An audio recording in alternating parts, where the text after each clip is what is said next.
Hi betting experts, on Saturday the 4th of January we've got a traditional ITV 7 on Saturday, weather permitting. It has to be said the forecast doesn't look fantastic for the weekend, very cold overnight. I wonder if we might have to survive inspection. Sandown should be okay, they'll put the covers down there, but Wincanton obviously they're usually a microclimate down there, but I do think the forecast sort of -3 overnight, so we'll keep an eye on that. We start off with our betting expert daily nap. This goes in the 225 at Sandown. It's a 2 mile 4 furlong mares listed hurdle, and here my nap is Aston Martini, sponsored as ever by Priced Up Bet. Now, Nicky Henderson's mare lost no caste in defeat on her seasonal reappearance in a rather muddling banger handicap won by Harry Fry's Might Eye, and she had excuses in a better race at Newbury last time out. Now, this theoretically is stronger being a listed contest, but actually they're just handicappers really, and she's a smart mare. I think she'll travel all over these. Nicky had a couple entered up at Dex, and I think it's significant he's chosen to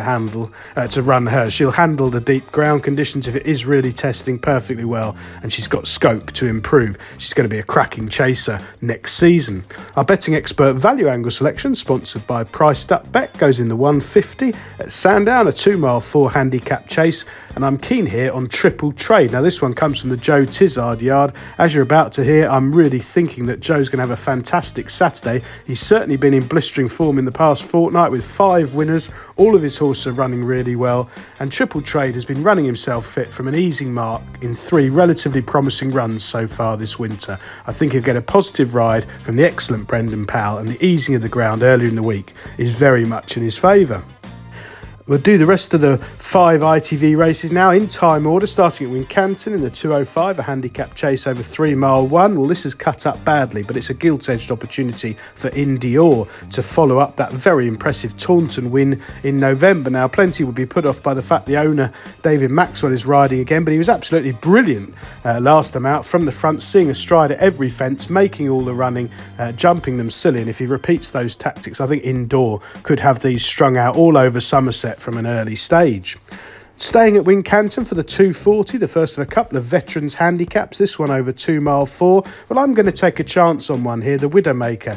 Now, he's a 12-year-old, he's not run for 675 days, so clearly there's risks attached. He's very fragile, but Joe Tizard, as I say, absolutely flying. I think he's bound to be fit. There's no point in keeping him in training for 2 years if he's not going to be fully fit for this race, and he's up against some jaded veterans here with ground conditions to suit. As I say, the handicapper, quite rightly, has given him a real chance. Back to Sandown for a veterans chase, this time over 3 miles at 3 o'clock. Well, again, it's Joe Tizard here. I think Eldorado Alan is a standout contender here on form. Now, he's not what he used to be, but his mark reflects that. He was a course winner here over hurdles on heavy ground, a big plus that. He's run a series of blinders in defeat at Sandown in the past over fences, and he's run creditably twice this season at Cheltenham and Warwick. He should now be spot on. There should be a little bit of upside. He had a wind operation in August, and sometimes they take a run or two to come right after that. I think he's around about 4 to 1. I think it's a very fair price with Priced Up Bet.